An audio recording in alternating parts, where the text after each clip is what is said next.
Hello guys, mag-breakfast po tayo ngayon ng ham guys. Ayan. Yamun. Yan ang ating breakfast for today guys. Ayan. Ayan guys. Oh, na may tinapay. Ayan. Tapos ayan lang yan guys. Oh. Walang itlog-itlog na guys. Yan na lang ang kakainin ko.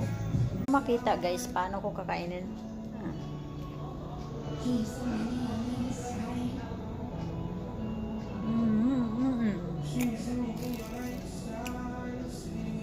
Bacon. Mag-breakfast tayo guys. Wala pang tao, so mag-breakfast muna ako.